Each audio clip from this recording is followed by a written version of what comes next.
പിതാവിൻ്റെയും പുത്രൻ്റെയും പരിശുദ്ധാത്മാവിൻ്റെയും നാമത്തിൽ ആമേൻ. എൻ്റെ പ്രിയപ്പെട്ടവരെ, ഏപ്രിൽ 10 വെള്ളിയാഴ്ച, അമ്മേ പരിശുദ്ധ അമ്മേ, അമ്മേ പരിശുദ്ധമേ, ദൈവമാതാവേ, കൃപാസനത്തിലൂടെ ഞങ്ങൾക്കും ഞങ്ങളുടെ ദേശത്തിനും അമ്മ മധ്യസ്ഥം തേടി തന്ന എല്ലാ അനുഗ്രഹങ്ങൾക്കും കൃപകൾക്കും ഞങ്ങളിപ്പോൾ ഹൃദയം നിറഞ്ഞ നന്ദി പറയുന്നു.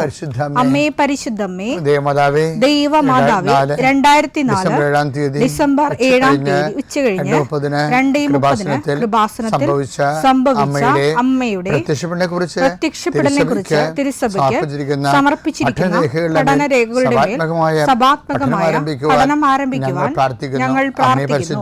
അമ്മേ പരിശുദ്ധമേ, ഭൂസ്വർലോകങ്ങളുടെ രാജ്ഞിയായ അങ്ങേയ്ക്ക് ഭൗമസംരക്ഷണത്തിനായി പ്രപഞ്ചപ്രകൃതിയെ തന്നെ തിരുസഭ പ്രതിഷ്ഠിക്കുവാൻ ഈ പ്രത്യക്ഷീകരണം വഴി ഇടയാക്കണമേ. പരിശുദ്ധമേ, ജപമാല മാതാവേ, സകല കൃപാസനം പ്രാർത്ഥനയോടും ചേർത്ത് ഞങ്ങളിപ്പോൾ പ്രാർത്ഥിക്കുന്ന ഈ കുടുംബത്തിന്റെ പ്രത്യേക നിയോഗം പറ മക്കളെ.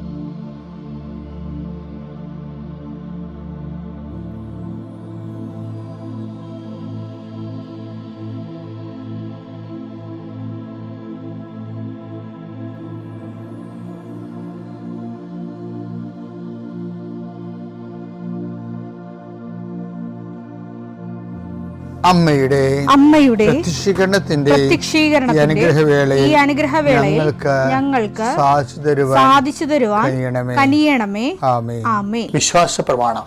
സർവശക്തനായ പിതാവും ആകാശത്തിന്റെയും ഭൂമിയുടെയും സൃഷ്ടാവുമായ ദൈവത്തിൽ ഞാൻ വിശ്വസിക്കുന്നു. അവിടുത്തെ ഏകപുത്രനും ഞങ്ങളുടെ കർത്താവുമായ ഈശോ മിശിഹായിലും ഞാൻ വിശ്വസിക്കുന്നു. ഈ പുത്രൻ പരിശുദ്ധാത്മാവിനാൽ ഗർഭസ്ഥനായി കന്യകാമറിയത്തിൽ നിന്ന് പിറന്ന് പൊന്തിയോസ് പീലാത്തോസിന്റെ കാലത്ത് പീഡകൾ സഹിച്ച് കുരിശിൽ തറയ്ക്കപ്പെട്ട് മരിച്ച് അടക്കപ്പെട്ട് പാതാളങ്ങളിൽ ഇറങ്ങി മരിച്ചവരുടെ ഇടയിൽ നിന്ന് 3-ാം നാൾ ഉയർത്ത് സ്വർഗത്തിലേക്ക് എഴുന്നള്ളി സർവശക്തിയുള്ള പിതാവായ ദൈവത്തിന്റെ വലതുഭാഗത്തിരിക്കുന്നു. അവിടെ നിന്ന് ജീവിക്കുന്നവരെയും മരിച്ചവരെയും വിധിക്കുവാൻ വരുമെന്നും ഞാൻ വിശ്വസിക്കുന്നു. പരിശുദ്ധാത്മാവിലും ഞാൻ വിശ്വസിക്കുന്നു. വിശുദ്ധ കത്തോലിക്കാ സഭയിലും പുണ്യവാന്മാരുടെ ഐക്യത്തിലും പാപങ്ങളുടെ മോചനത്തിലും ശരീരത്തിന്റെ ഉയർപ്പിലും നിത്യമായ ജീവിതത്തിലും ഞാൻ വിശ്വസിക്കുന്നു. ആമേൻ. സുഖസ്ഥനായ ഞങ്ങളുടെ പിതാവേ, അങ്ങയുടെ നാമം പൂജിതമാകണമേ. അങ്ങയുടെ രാജ്യം വരണമേ. അങ്ങയുടെ തിരുമനസ് സ്വർഗത്തിലെ പോലെ ഭൂമിയിലും ആകണമേ. അന്നു വേണ്ടുന്ന ആഹാരം ഇന്ന് ഞങ്ങൾക്ക് തരണമേ. ഞങ്ങളോട് തെറ്റ് ചെയ്യുന്നവരോട് ഞങ്ങൾ ക്ഷമിക്കുന്നത് പോലെ ഞങ്ങളുടെ തെറ്റുകൾ ഞങ്ങളോടും ക്ഷമിക്കണമേ.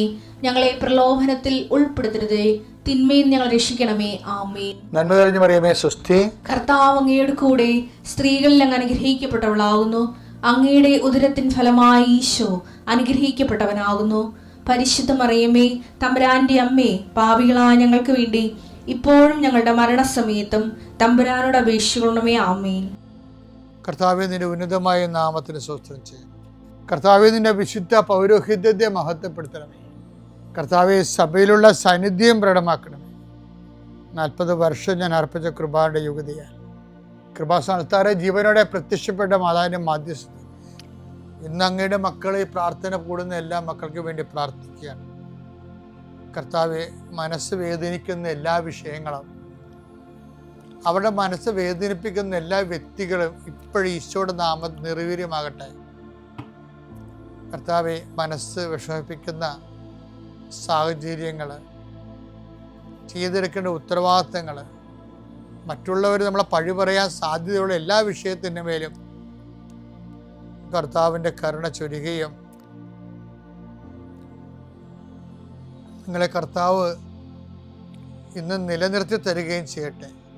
നിങ്ങൾ പോകുന്ന വഴികൾ, കണ്ടുമുട്ടുന്ന വ്യക്തികൾ, ചെയ്യുന്ന കാര്യങ്ങൾ, യാത്ര ചെയ്യുന്ന വാഹനങ്ങൾ, ഒപ്പിടുന്ന പേപ്പറുകൾ, കൈമാറുന്ന രേഖകൾ, കഴിക്കുന്ന മരുന്ന് എല്ലാം മാതാവിൻ്റെ മധ്യസ്ഥത്തിൽ യേശുനാമത്തിൽ അനുഗ്രഹിക്കപ്പെടുകയും നീ ദൈവത്തെ അനുഭവിക്കാൻ ഇന്ന് നിന്നെ സഹായിക്കുകയും ചെയ്യട്ടെ. നിത്യം പിതാവും പുത്രനും പരിശുദ്ധാത്മാശ്രേഷ്ഠ നീക്കുവാണ്. എൻ്റെ പ്രിയപ്പെട്ടവരെ, ഈ നമ്മളിതിൽ ജ്ഞാനസ്ഥാനത്തെക്കുറിച്ചാണ് ഇപ്പം ചിന്തിക്കണത്. കാര്യം സഭയിലേക്ക് ജനങ്ങൾ ജ്ഞാനസ്ഥാനപ്പെടുന്ന ഒരു ടൈമാണിത്. എന്താണ്, ശനിയാഴ്ച പെസഹ ജാഗ്രതയല്ലേ, ജ്ഞാനസ്ഥാന വെള്ളം നമ്മൾ ആശീർവദിച്ച് വെക്കുകയും ഞങ്ങൾ സിംഗപ്പൂർ ധ്യാനിപ്പിക്കാൻ ചെന്നപ്പോൾ അവിടുത്തെ അച്ഛൻ ഞങ്ങളോട് പറഞ്ഞു, സിംഗപ്പൂർ 3200ഓളം മനുഷ്യർ, ചൈനക്കാർ ഉൾപ്പെടെ ഉള്ളവർ വേദപാഠം പഠിച്ചുകൊണ്ടിരിക്കുകയാണ് ഒരു കൊല്ലമായിട്ട്. അപ്പോൾ അവർ ഈ പെസഹയ്ക്ക് ജ്ഞാനസ്ഥാനപ്പെട്ട് കാണും. അപ്പം ലോകം മുഴുവൻ ഇങ്ങനെ ഒരു 1,142,42 ആയില്ലേ ഇപ്പം കത്തോലിക്കർ. ഇപ്പോഴാണ് ആ കണക്ക് വിട്ടിരിക്കുന്നത്. അപ്പോൾ എൻ്റെ വിഷയം എന്ന് പറയുന്നത്, ഇപ്പോൾ 20,000 പേരോളം ഫ്രാൻസിൽ ഈ ദിവസങ്ങൾ ജ്ഞാനസ്ഥാനപ്പെട്ടു. പല രാജ്യങ്ങളും അങ്ങനെ നടക്കുന്നുണ്ട്, കർത്താവിൻ്റെ വിശ്വസിച്ചുകൊണ്ട് നിത്യജീവൻ പ്രാപിക്കുന്നത്. ഇപ്പം സഭയോട് നമ്മൾ ചോദിക്കുമ്പോൾ, നമ്മൾ ജ്ഞാനസ്ഥാന വ്രതം നവീകരിക്കത്തില്ലേ, അപ്പോഴും പെസഹ ജാഗരത്തിൽ ഒരു ചോദ്യം ചോദിക്കും. ജ്ഞാനസ്ഥാന വ്രതം ആശീർവദിക്കണ ഇടക്ക് എന്താ ചോദിക്കണത്? നിങ്ങൾ പിശാചിനെ ഉപേക്ഷിക്കുന്നു എന്ന് ചോദിക്കത്തില്ല. അവർ ഉപേക്ഷിക്കുന്നു എന്ന് പറയും. പിന്നെ അച്ഛൻ ചോദിക്കുന്ന അവൻ്റെ ആർഭാടങ്ങൾ ഉപേക്ഷിക്കുന്നു എന്ന് ചോദിക്കും. അപ്പോൾ ആർഭാടം എന്താണെന്ന് ആൾക്കാർക്കറിയത്തില്ലേ? ഈ അച്ഛനെ അറിയാമെന്നറിയത്തില്ല. അപ്പോൾ ആർഭാടങ്ങൾ ഉപയോഗിക്കുന്നത്. അപ്പോൾ ആൾക്കാർ രാത്രിയാണ് സംഭവിക്കണത്. ഈ ചോദ്യങ്ങളൊക്കെ പറയാം. അപ്പം കുറച്ചൊരു ഉറക്കമായിരിക്കും. എന്തായാലും അവർക്കൊരു പിടിയും കിട്ടത്തില്ല. എന്തായാലും പറയും ആർഭാടം ഉപേക്ഷിക്കണമെന്ന് പറയും. ഈ 90% ആൾക്കാരും പിശാചിൻ്റെ ആർഭാടം എന്താണെന്ന് അറിയത്തില്ല. ഉപേക്ഷിക്കണമെന്ന് വെറുതെ പറയണതാണ്. എന്താണ് ഉപേക്ഷിക്കണമെന്ന് അറിയാൻ പാടില്ലാതെ ഉപേക്ഷിക്കും. എന്താ ശരിക്കും പറഞ്ഞാൽ lure of sin, do you deny the lure of sin, LURE, lure of sin എന്ന് വെച്ചാൽ പാപത്തിൻ്റെ പ്രലോഭനങ്ങളെ നിങ്ങൾ ഉപേക്ഷിക്കുന്നു എന്നാണ്. പാപത്തെ ഉപേക്ഷിക്കുന്നു മാത്രമല്ല, പാപത്തിൻ്റെ പ്രലോഭനങ്ങൾ വെച്ചാൽ പാപം. ഇപ്പോൾ ഒരുത്തൻ വെള്ളം അടിച്ചു, വെള്ളം അടിക്കണമല്ല പ്രശ്നം, അതിനുശേഷം അവൻ കിൻഡായിട്ട് നടക്കും. എൻ്റെ ആർഭാടം അതാണല്ലേ. അപ്പം ഈ ആർഭാടത്ത് വേറൊരു സാധനമുണ്ട്. ചില ആൾക്കാർ വെള്ളം അടിച്ച് വീട്ടിൽ വന്നെ എന്താ അറിയാവുക, അതുകൊണ്ട് കുറച്ച് സേഫായിട്ടുള്ള കാര്യങ്ങൾ നടക്കും. എന്ന് കഴിഞ്ഞാൽ ഭാര്യ ആവശ്യമില്ലാത്ത കാര്യങ്ങളൊക്കെ സംസാരിക്കത്തില്ല, മക്കൾ സംസാരിക്കത്തില്ല, അപ്പന് വെള്ളമാണെന്ന് പറയും. അപ്പം കേൾക്കണുണ്ടേ. എന്ന് വെച്ച് കഴിഞ്ഞാൽ ആവശ്യമില്ലാത്ത കാര്യങ്ങൾ സംസാരിച്ചിട്ട് ചെല്ലത്തില്ല. അതിൻ്റെ സുഖമുണ്ട് ശരിക്കും പറഞ്ഞാൽ. ചുമ്മാ 2 വീശി അവിടെ ഇരുന്നാൽ മതി. അതാണ് ആർഭാടം എന്ന് പറയുന്ന കാര്യം. പാപത്തിന് ഇതുപോലെ പാപത്തിന് അതിൻ്റെ ആർഭാടങ്ങളുണ്ട്. അത് നമുക്ക് തരുന്ന സന്തോഷങ്ങളാണ്. ഇപ്പം എന്തുകൊണ്ടാണ് ഇപ്പം നിങ്ങൾ ചിലർ 8ാം ക്ലാസ്സിലെ പിള്ളേർ വരെ, ഞാൻ കഴിഞ്ഞ ദിവസം പറഞ്ഞില്ലേ, ഇത് ലിപ്സ്റ്റിക്ക് തേച്ചവൻ്റെ കുർബാന സ്വീകരിക്കാൻ വരും.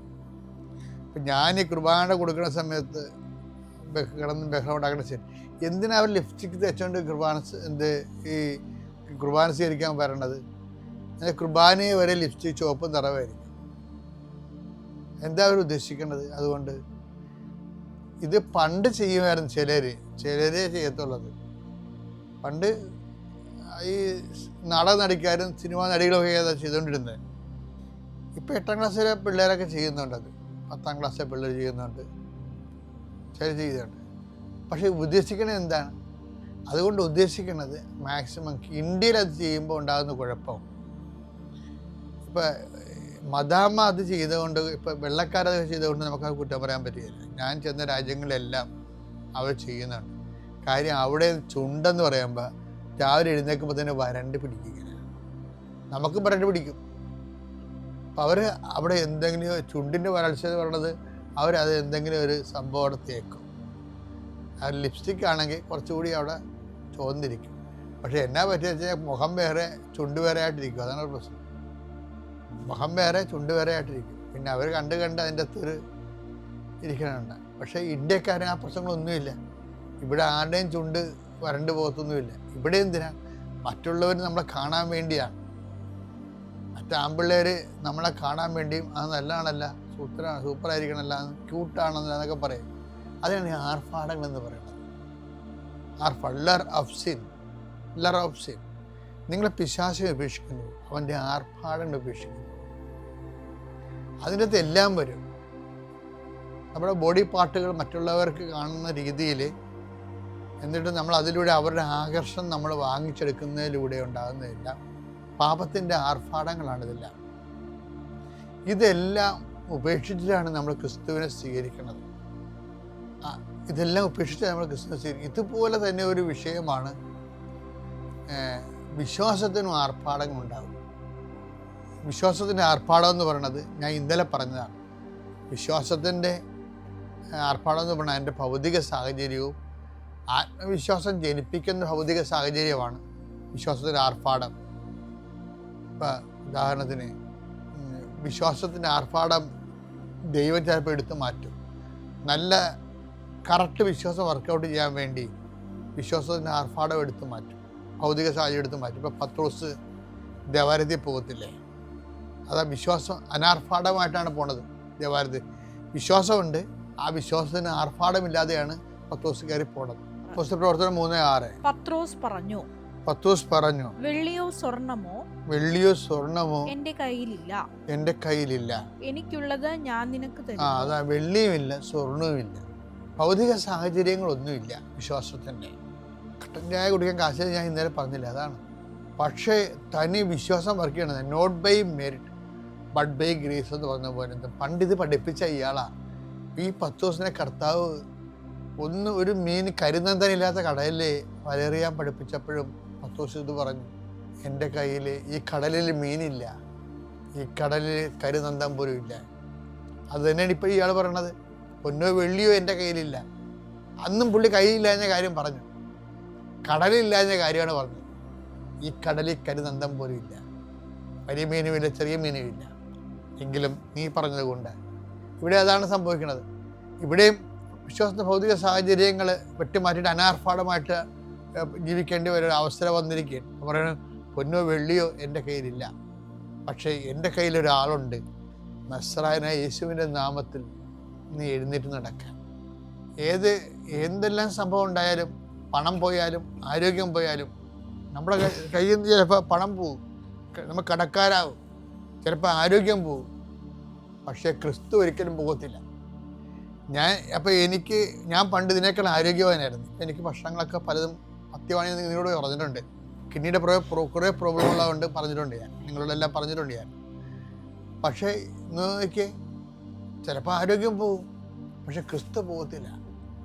ഈ അനാരോഗ്യകരമായ സാഹചര്യത്തിലാണ് ഞാൻ ഈ 12 രാജ്യങ്ങളിൽ സുവിശേഷ വേല ചെയ്തിരിക്കുന്നത്. അതെന്താ കാര്യം? പൊന്നും വെള്ളിയും നമ്മുടെ കയ്യിൽ നിന്ന് പോകും, പക്ഷെ ക്രിസ്തു പോകത്തില്ല. അപ്പം നിങ്ങൾക്ക് എന്തെങ്കിലും കടം വന്നു, അല്ലെ പരീക്ഷ തോറ്റു, അല്ലെ കെട്ടിയ കല്യാണം പറഞ്ഞു വെച്ച കല്യാണം പോയി, അല്ലെങ്കിൽ പറഞ്ഞു വെച്ച വിസ പോയി, അല്ലെങ്കിൽ വിസ കിട്ടിയില്ല എന്ന് വിചാരിച്ചുകൊണ്ട് ക്രിസ്തു നിങ്ങൾക്കൊന്നും പോകത്തില്ല. അതുകൊണ്ട് നിങ്ങൾ ആരും ഇങ്ങനെയുള്ള സാഹചര്യത്തിൽ ഡൗൺ ആകരുത്. എന്തെങ്കിലും നഷ്ടപ്പെട്ടെന്ന് വിചാരിച്ചുകൊണ്ട് ഉടനെ ഡൗൺ ആവരുത്. അപ്പോൾ സന്തോഷമായിരിക്കണം. എന്തെല്ലാം നഷ്ടപ്പെട്ടു, ഉറ്റവർ പോയാലും ഉടയവർ പോയാലും പോകാത്ത ഒരാളാണ് ക്രിസ്തു. ആ ക്രിസ്തു നിൻ്റെ കൂടെ ഉണ്ട്, അത് ഓർത്തേക്കണം. അവൻ്റെ കൂടെ നമുക്ക് ജീവിക്കാം, അതിജീവിക്കാനും പറ്റും. പിതാവിൻ്റെയും പുത്രൻ്റെയും പരിശുദ്ധാത്മാവിൻ്റെയും നാമം.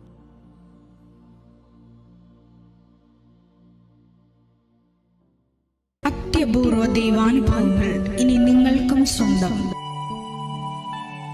ഈ യൂട്യൂബ് ചാനൽ ഇതുവരെ സബ്സ്ക്രൈബ് ചെയ്തിട്ടില്ലെങ്കിൽ ഇപ്പോൾ തന്നെ സബ്സ്ക്രൈബ് ചെയ്യുക. ഈ വീഡിയോ ഇപ്പോൾ തന്നെ നിങ്ങളുടെ സുഹൃത്തുക്കൾക്ക് ഷെയർ ചെയ്തുകൊണ്ട് കർത്താവിൻ്റെ പ്രേക്ഷിതരാകുക.